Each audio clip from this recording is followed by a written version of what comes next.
გამარჯობა. ცნობილი უკვე ჩვენთვის საკმაოდ ცნობილი X-lookup ფუნქციის კიდევ ერთი ახალი შესაძლებლობა გამოჩნდა ბაზარზე. ეს არის მესამე კატეგორიის ძებნა და მოდით ვნახოთ რას ნიშნავს ის. მე გიორგი ვერდატკიშვილი და თქვენ ყვებით Microsoft Excel-ის ვიდეო გაკვეთილს. პირველ რიგში გავიცნოთ ცხრილს, ეს არის კოდი და რაოდენობები და მაგალითად დავიწყოთ ძებნა, აი ეს კონკრეტული კოდი პირობითად აქ მოვძებნოთ და გამოვიყენოთ რა თქმა უნდა სტანდარტული X-lookup-ი.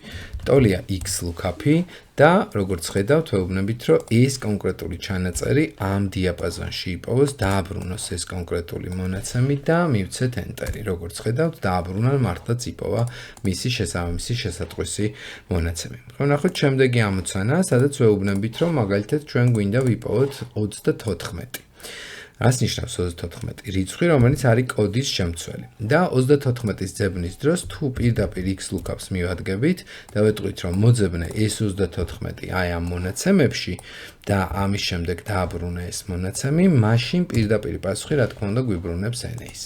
თუმცა აქვე გითხრეს, რომ თუ არგუმენტად სადაც ზუსტი შესატყვისი ან ორიანი, ანუ ის რომელიც არის wildcard character-ის გამოყენება ხდება და ორიანს ჩავწერთ, მაშინ ფორმულა იმუშავებს თუ 34-ს დავუმატებთ ფიფკებს. აი ვნახოთ მაგალითად და დავუმატოთ ფიფკები, რაც ნიშნავს, რომ ტექსტი საღაცით იწყება და რაღაცით მთავრდება. და მართლაც გამოიტანა პირველივე შესატყვისი აი აქ არის 34 და აი ეს პასუხი დაგვიბრუნა. ხა ვნახოთ იგივე ამოხსნა ოღონდ wildcard character-ის გარეშე 34 და ვნახოთ შესაბამისად X-lookup-ი.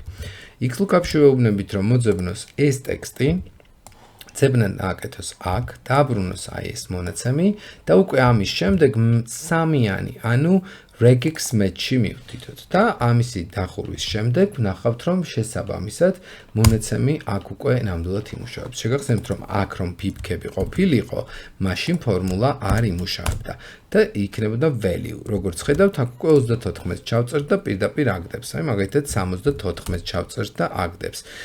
დავუშვათ OS, აი აქ ვცადოთ დავუშვათ და აქაც აგდებს შესაბამის მონაცემს. მოკლედ მუშაობს შვენივრად. და რაც შეეხება კიდევ ერთ ნაწილს, ეს არის უკვე როდესაც მაგალითად ვიცით, რომ იწყება n-ასოზე, შემდეგ აქვს რაღაცა განუსაზღვრელი რაოდენობის ასოები და რიცხვები, ამიტომ ის სინტაქსი ასე იწერება და მერე არის 34. ასეთ შემთხვევაშიც, როდესაც X-lookup-ს მივმართავთ, ვეუბნებით, რომ ეს მოძებნოს აი ამ მასივში დააბრუნოს აი ეს და აქაც უნდა მივთითოთ, რომ ეს არის მესამე, ანუ regex match და მივიღეთ აი ეს ვერსია. და ძალიან საინტერესო შემდეგი მაგალითი, ეს არის უკვე მესამე მაგალითი, როდესაც გვაქვს დამკვეთის მონაცემები, გვაქვს ანუ ტრანზაქციის აღწერა დამკვეთში, გვაქვს თვითონ თანხები და გვეძებთ თარიღებს. დავიწყოთ პირველ რიგში იმითი, რომ უბრალოდ ჯერ ჩვეულებრივ მოვძებნოთ მაგალითად X-lookup-ით ეს კონკრეტული რიცხვი რო ვიპოვოთ, შესაბამისად თან აქვე უნდა ვნახოთ, რომ დამკვეთიც უნდა დავამეჩოთ, ან მოვძებნოთ ისიც, მაშინ გამოვიყენოთ რაღაცა binary კატეგორიის search-ი და ვთქვათ, რომ ის რაც true იქნება, ანუ ერთიანი, ისინი მოიძებნოს.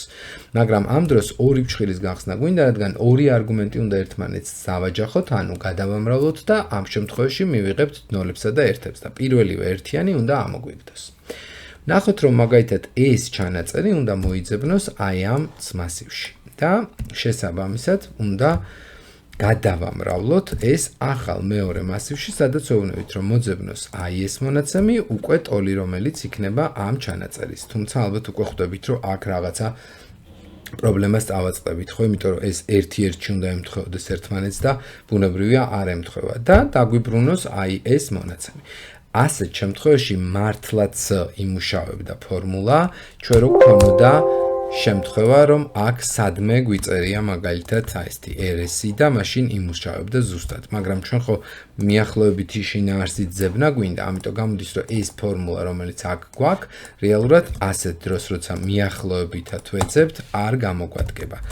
და მაშინ როგორი ფორმის ფორმულა უნდა დავწეროთ. ფორმულა უნდა გამოვიყენოთ ისევ x lookup-ი, შემდეგ უთხრათ რომ binary-ს ერთიანს ვეძებთ, რომელიც როგორც გახსოვთ ნამრავლის დროს true-ებს გვაძლევს, გავხსნათ ორი ფრჩხილი და უთხრათ რომ აი ეს უნდა იყოს ტოლი ამ მონაცემების, სადაც გავყინავთ მას, შემდეგ დავხუროთ ეს ფრჩხილი და გავამრავლოთ ის უკვე ფუნქციაზე, რომელიც არის regex ტექსტი. regex ტექსტის არჩევის შემთხვევაში ჩვენ უკვე ვეუბნებით, რომ აი ამ დიაპაზონში მოძებნოს გავყინოთ ეს pattern-ი, რომელიც ეს გახლავთ და ამ pattern-ის მოძებნისას გაითვალისწინოს მგრძნობელობა დიდ და პატარა ასოებთან, ანუ იყოს case sensitive. და ამის შემდეგ უკვე დაგვიბრუნოს მონაცემად აი ეს თარიღი. გავყინოთ ესეც და მივცეთ enter-ი. შესაბამისად როგორც ხედავთ, მართლაც RS-ი 1200 პირველი კი არა, მეორე წამოიღო, სადაც RS-ი შიგნით ურევია. და სოკარის შემთხვევაში მაგალითად წამოიღებს ისეთ სოკარს, რომელიც პირველი სოკარი კი არ არის, რომელიც სიაში სადღაც შეიძლება იყოს, აი აქ სოკარი. არამედ სოკარს, რომელიც 150-ის ტოლია და აი 12 ოქტომბერს გვიბრუნებს უკან. აი ეს გახდათ regex ტექსტების გამოყენება როგორც x lookup-ში და შედეგით საკმაოდ საინტერესოა. მადლობა ყურადღებისათვის, არ უნდა გავისწროთ გამოიწონოთ ჩემი არხი. გელოდებით ტრენინგებზე და მისვით თქვენი შეკითხვები. მომავალ შეხვედრამდე.